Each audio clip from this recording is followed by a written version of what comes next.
आज नोटबंदी के 52 दिन हो चुके हैं और मैं लगातार कई बैंकों में गया हूँ। वहाँ पैसे जमा करने वाला, जो कि जमा करने की आज आखिरी तारीख है, तो जमा करने की लाइनें नहीं है, लेकिन पैसे निकालने के लिए बैंक में भी लाइन है और एटीएम में भी लाइन है। एक्सिस बैंक के सामने मैं खड़ा हूँ। खोड़ा कॉलोनी बहुत व्यस्त इलाका है और बहुत सारे तरह की यहाँ फैक्ट्रियाँ हैं, बहुत सारी तरह की कंपनी हैं और उस लिहाज से लगातार आप जब भी खोड़ा कॉलोनी में आएंगे तो एक लंबी भीड़ दिखेगी। जो पैसे की जो किल्लत है लोगों की वो बनी हुई है, क्योंकि लोग लाइन लगाने को मजबूर है। ये कह रहा हूँ मोदी जी से, ये कह रहा हूँ ये काला धन सब जमा हो गया तो ये डीजल पेट्रोल ये महंगाई क्यों नहीं कम हो रही है। तो मोदी जी तो कह रहे थे 50 दिन बाद तकलीफ नहीं दूर होगी, काला धन नहीं आ जाएगा तो मुझे चौराहे पर बुला लीजिएगा। अरे तो 50 दिन तो हो गए, अब चौराहे पे तो हम खड़े हैं, मोदी जी तो आराम से बैठे हैं। ये कह रहे हैं हम तो क्या लग रहा है पीएम ने आप लोग को चौराहे पर ला दिया? और चौराहे पे खड़े हैं, लेबर चौक पे। और यार मेरे साथ दो पुजारी हैं, पुजारी के वेशभूषा में, पता नहीं पुजारी हैं कि नहीं है।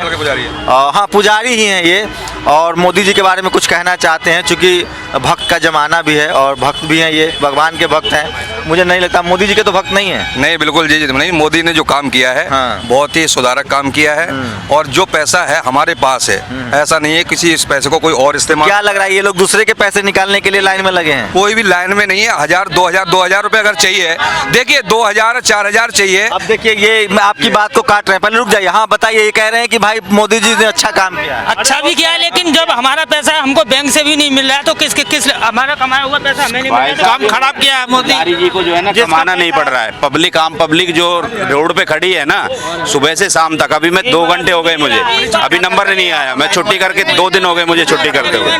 तो ये देखिए दो तरह की बातें आप सुनिए। एक वो लोग हैं जिनकी अपनी समस्या है, अपना घर नहीं चल रहा है, और एक वो लोग हैं जो पीएम के बड़े करीबी हैं, उनको लगता है कि पीएम बहुत अच्छा कर रहे हैं। ज़्यादातर जो लोग हैं वो तकलीफ में हैं, उनको अपनी चिंता सता रही कि घर कैसे चलेगा। काला धन को लेकर जो बात हो रही थी वो सगुफा ही साबित हुआ है, क्योंकि कोई भी काला धन अपना बैंक में जमा नहीं करने जाएगा। जितना आरबीआई ने पैसे जारी किए थे लगभग पैसे जमा हो चुके हैं। मार्केट में करेंसी नहीं है, नोट छप नहीं रहे हैं, नोट का लिक्विडिटी नहीं है, एटीएम में क्राइसिस है। कैशलेस की बात हो रही थी, लोग कैशलेस हो चुके हैं, अपना ही पैसा एटीएम में बैंक में जमा कर चुके हैं और वो एटीएम से लाइन लगकर निकालने के लिए मजबूर है। और वहाँ भी आप कितनी बार लाइन लग चुके हैं अब तक? पूरे ग्रेटर नोएडा से, मैं ग्रेटर नोएडा से यहाँ तक नोएडा तक पहुँचा हूँ, मेरा ऑफिस यहीं पे है। यहाँ तक 18 एटीएम में झाँका हूँ, कहीं पैसा नहीं मिला और यहाँ पे भी लाइन में खड़ा हूँ। आज 52 दिन हो चुके हैं। बात हुई थी कि 50 दिन बाद चीज़ें नॉर्मल हो जाएगी। अब उनसे बात कीजिए जो मोदी के पक्ष में, ये अपनी तकलीफ वाले लोग हैं, इनको किसी पार्टी पॉलिटिक्स से मतलब नहीं है, इधर मोदी के पक्ष वाले लोग हैं।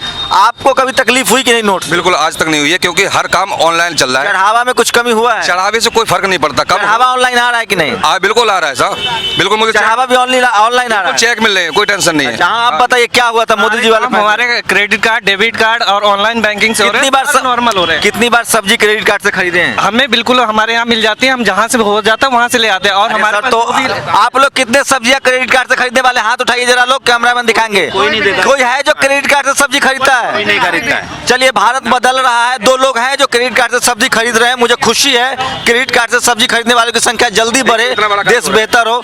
आपने कितनी बार क्रेडिट कार्ड से सब्जी खरीदी? देखिए इतना बड़ा कार्य हो रहा है, पैसा बंद होते हुए। क्या हो रहा है सर बताइए, काम क्या हो रहा है? आपके खोड़ा लेबर चौक पे बिल्कुल जैसे पीछे श्रीमद् भागवत का प्रोग्राम हो रहा है और अच्छा आप सर बताइए ना सर कि ये नोटबंदी लागू हुआ उससे क्या फायदा हुआ, मैं तो ये जानना चाह रहा हूं। देखिए फायदा इतना हुआ है कि जो विपक्ष वाले हैं वो ब्लैक करेंसी कर पकड़े जा रही है, कहा करोड़ों रुपए पकड़ा जा रहा है, क्योंकि उन्होंने मोबाइल आ गए हैं। पुजारी जी के में 20-20 हजार रुपए के 2 मोबाइल बगैर पैसे आ गए हैं। बिल्कुल ये इनको ये ऐसा लग रहा है कि भाई पैसा हवा में चल रहा है। मेरी कोशिश है कि दोनों तरफ की बातें आ जाए, क्योंकि मैं कोई इकोनॉमिस्ट नहीं हूँ, मुझे नहीं पता। बस मैं सब्जी खरीदने क्रेडिट कार्ड से नहीं जा रहा हूँ, ना मैं दूध खरीद पा रहा हूँ। कैश को लेकर मुझे भी तकलीफ है। और कुछ भक्त हैं और वो भगवान के भक्त हैं, उनको मैं भगवान का भक्त कह रहा हूँ, आप और कुछ मत समझिए।